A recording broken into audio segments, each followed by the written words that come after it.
21 সালের 21শে জানুয়ারি পীরজাদা আব্বাস সিদ্দিকের হাত ধরে সদ্য জন্ম হওয়া একটা দল আইএসএফ।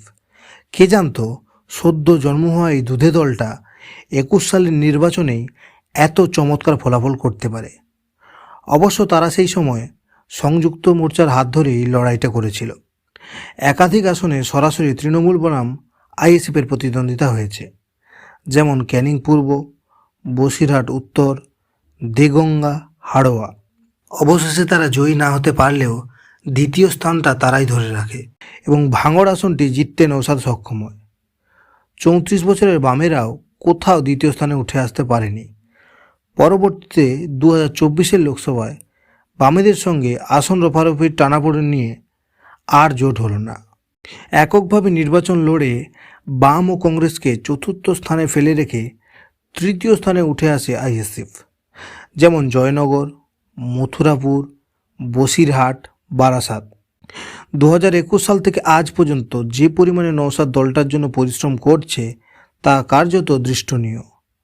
প্রত্যেকটি জনসভায় উপচে পড়া ভিড়। দলে দলে তৃণমূল ছেড়ে আইএসএফে যোগদানের ঢল লক্ষ্য করা যায়। 26শে নির্বাচনের জন্য নওশাদ বামফ্রন্ট চেয়ারম্যান বিমান বসুর কাছে বারংবার চিঠি পাঠিয়েছেন, কিন্তু কোনো সদুত্তর পায়নি নওশাদ। তবে জোট হওয়ার সম্ভাবনা এখনও রয়েছে। ডিসেম্বরের মাঝামাঝি এ নিয়ে আলোচনার সম্ভাবনা একটা রয়েছে। আজকের এই ভিডিওতে আলোচনা করব জোট হলে নওশাদ কতগুলো আসন জিততে পারে আর জোট না হলে কি হবে। প্রথমে বলে রাখি, জোট হলে আইএসএফ 7টি আসন জিততে চলেছে। এই 7টি আসন হলো আমডাঙ্গা, অশোকনগর, হাড়োয়া, দেগঙ্গা, বসিরহাট উত্তর, ক্যানিং পূর্ব আর বাকি রইল ভাঙড়। কারোর বাপের সাধ্য নেই ভাঙড় থেকে নওশাদকে হারাবে। শওকত মূলত চুনোপুটি।